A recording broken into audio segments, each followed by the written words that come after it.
Koubou Kanate, s'abonner à Radi TV. Radi TV, théâtre à sol, ma film à sol, ma gag à sol, ma émission à sol, Radi TV. Ma amour, c'est ma.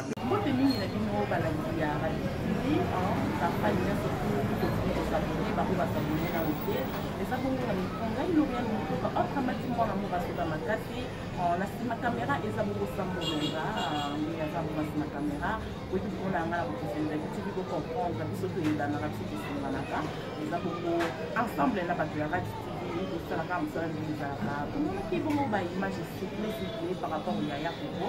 Il y a beaucoup de c'est ça qui sont la c'est ça c'est ça là ça la place une image mais pour image tamboli partout dans le monde l'image est Koko aza malade mais quand tu m'as raté TV dans la radio pour mettre ma saporo de la histoire de Koko Sakabado et bon vraiment la résidence familiale il y a pas Koko pour y est si c'est vraiment réel que Koko aza maladie ou Koko n'est pas maladie. Malheureusement, on a comment tant que commis, le petit bongo, Kojoko, Azaki, Abini, à déplacer, mais donc, on a beaucoup de sang, pourtant, tout ça, quelqu'un, comment ça va décoller, pas décoller, pas les institutions, tout ça, on a beaucoup de membres à la famille, qui a moi, je m'en fais un gars, il vient de Kevin Schmat Stéphane. Kevin Stéphane Chimat. Oh, donc, si on a compris bien ça, comment il y a Koko Djoko. Ouais, donc là, je porte le nom de Koko Djoko. Kevin, il y a beaucoup de circulation avec l'image qui est partout. Peut-être que mon père, peut-être que mon père, Koko Djoko sur place, c'est vraiment vrai que Koko Djoko est malade. Bon, merci d'abord pour la parole et puis pour la leçon comme nous. Koko Djoko est malade. Il est malade, on ne peut pas nier cela, il est malade. Ça va faire quelque chose que Abandel a donné la crise en mer de ça à la santé n'est pas bonne. Mais ce qui est sûr pour nous, par exemple, malade, il est en train de suivre certains soins. Le Fatouga va peut-être limiter dans ma bébé. Mais ce qui est sûr, je veux juste dire que les malades, ils ont besoin, pas vraiment comme approprié, ils ont besoin. Mais besoin, nous sommes venus aussi dans la fois du Manibanda, Boka et tout comme ça, on est en train de se battre. Donc, après dire à sa malade. Après dire à sa malade, il fallait Manibanda et Boka. Mais ce que dit à sacrifier jeunesse pour la conserver une nation. Jeunesse n'est pas une équipe pour la conserver pour la conserver ça va déconner surtout papa maman va déconner surtout jeunesse n'est l'équipe pour ça pour le pays basengi ba docteur basengi abima libanda moka mais non le gouvernement je parlerai dans le sens bien le gouvernement. Je n'ai rien entendu du gouvernement congolais. Ils ne nous ont rien proposé, mais ce qui est vrai, vous savez, je veux vous dire d'abord une petite précision à l'instant. Koko Djoko a une grande famille. Moi qui vous parle, je suis le petit-fils de Koko Djoko.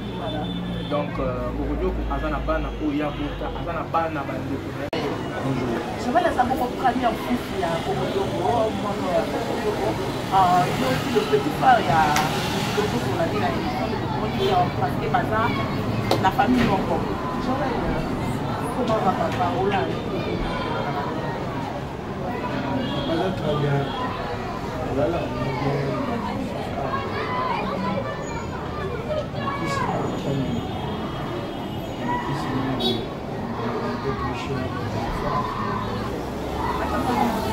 parfois, tout ça m'a pris sur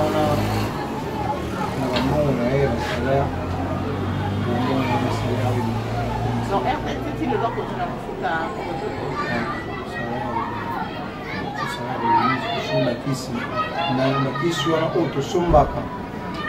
vraiment insuffisant et ça là ici là pas avant bon mosusu na limite ba kisi mo na ndambu de comme aussi la moko petit salaire minimum. Alors, on a reçu une semaine de l'électricité. En attendant, ça va être vraiment sur la piste. Parce que l'espace soit là, c'est sur ma volonté. Mais ce que j'ai à l'attendre, ok. Pour dire que c'est ma belle,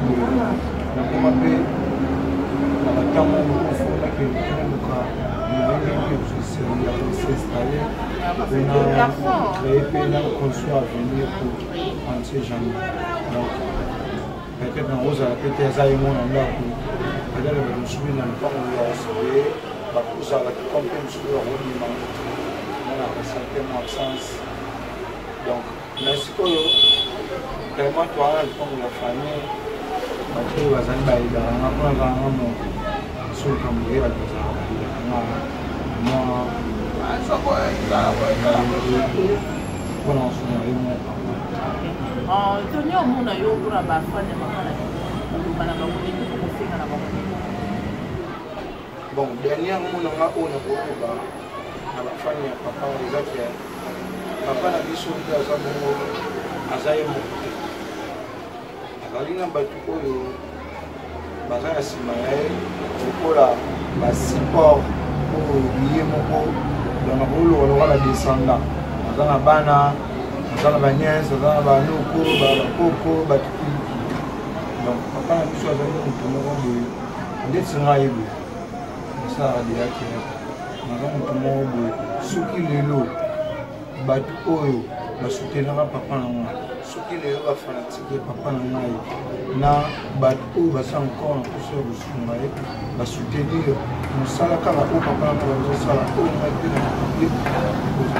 pour permettre la chance de se soumettre à et vous permettre parfois il connaît la père papa c'est une bon ah caméra là une fois moi on a monté ça il m'a pas mon but mais si les gens dans moi quelque part moi on a caméra souvent là ça moi c'est là on sera moi une fois et permettre à sur la famille bon papa ça la bande Nala mo ibuso na balik na mga bazali. Labi na bayaya la famille la papa politique.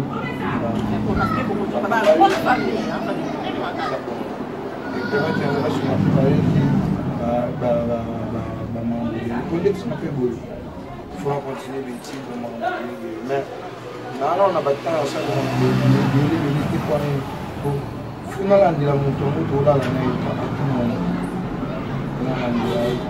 Ok, merci beaucoup. Comprenez son émotion par rapport à un vous comprendre les chocs ajoute à tourner ma caméra parce que c'est vraiment un choc d'être moi là ça la repasse ma casse puis son ban est pas parce que là on était dans la famille petit-fils a éclairci son presque son fils aussi a levé moi quelques difficultés au réseau là dans mon famille pour le colobagno surtout du colo ya nyonso nga baba likolo ya nyonso tuni na bakisa parce que famille c'est lobi mais likolo ya nyonso ka lobe muto kasaka ya kobakisa te so kobakisa na kobakisa te tango tozotia batitre tango tozobeta lisolo ya mutu moko boye torezola ke aza mpe na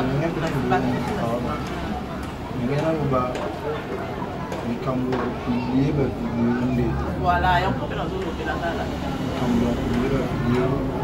na vidéo mosusu na image mosusu ofilma normalement oyo tozosala toasala mosala oyo barespectaka ntango moni déjà motu moko boye na etongo critique oza na droit te osala babiloko moko boye esengi tosala donc parfois esala biso mpasi makambo ngo yango wana ezofingisaka biso bacondition froidi na babiso batotangi elongo na bango batangi elongo to tosangani tokomi kaka ambale na sac moko yango bakomofinga biso bacondition ati mais conseil eza kaka kena bandeko nanga bachroniqueur so bachroniqueur so tosala likambo so totalaka mpe nsima nini na olinga nasala ebota nini esala nini parce que tout n'a pas perdu ça à valeur naie à ça muto a travaillé trop pour la nation à biso à ça muto a se perdu ça biso parce que ça biso à ça muto oyo to soit to ya bolandaye à ça muto a biso ka pour les katozo bekele maboko tozo sepela et le long na faiblesse naie et comme ça biso ba richité to profiter na faiblesse naie pour la norme de vie pour par exemple ça n'importe quoi c'est pas bien to ko kuti le kona yo kati bilamba to va le ka moya ko la kanga eteli kuta la nzoto ko kumbai et oyo so zo eso ko aider so a lo mola pena ba sapato ala tête na mako c'est ne pas bien to me capter ko changer façon na ko travailler to me capter ko changer c'est là en piso na kati la chaîne na biso en Radio TV na kati la chaîne na Radio TV toujours pour la information dans les sources toujours pour ça la moussa merci la bino merci à toi Sambolo à la caméra merci aussi na Mami Pouba Mami Boubama, merci à toi, merci à tous les fans de la chaîne de Radio TV. Merci à vous des abonnés. Bateau dans vos abonnés, vous continuez de s'abonner. En bas de Colombo, on est tout le monde dans la TV, au ça moura. Pour y aller vous abonner, ça la moitié parce que dès qu'il y a la radio, on va vous ça merci pour la épisode de la radio. On a l'habitude de s'abonner à moi. C'est pour kwa damu ya Yesu Kristo wa Nazareth, kwa damu ya Yesu Kristo wa Nazareth, kwa damu ya Yesu Kristo wa Nazareth. Fire! I fire you. Choma kwa moto. Piga kila roho zote na giza. Kwa damu ya Yesu. Fire in the name of Jesus. Piga kwa moto. Kwa damu ya Yesu Kristo wa Nazareth. Moto. C'est-à-dire, ma fan tout, vous s'abonner et Radio TV. Kabina kata YouTube, Radio TV les masolo. Kala mingi te bo sentir ma date na ngeza na kati wana, ma pièce na kati wana, ma vrai. Les musiques qui TikTok et na kati wana. C'est-à-dire, merci na bayanga yo ba soutenir papi makama fils na bango. Mationa, c'est-à-dire Nzuzi Tiona, moi c'est Pembe, Nzuzi Tiona, moi c'est ya Pembe, c'est-à-dire la petite Kenzo, moi aussi, ya Bashi Zalakayo, et c'est-à-dire Judith Ekete, qui tourne ma casse, la botanité, c'est-à-dire Mireille, c'est-à-dire Mireille Mango MM, c'est-à-dire que tu makasi baïwanande basitana ngai, c'est-à-dire ba o tu baninga kota basitana ngai bayaka baza bamoko na baza esika mona baye ngai sala ngaja MM, c'est-à-dire bo s'abonner massivement Radio TV ndema solo toliani les soso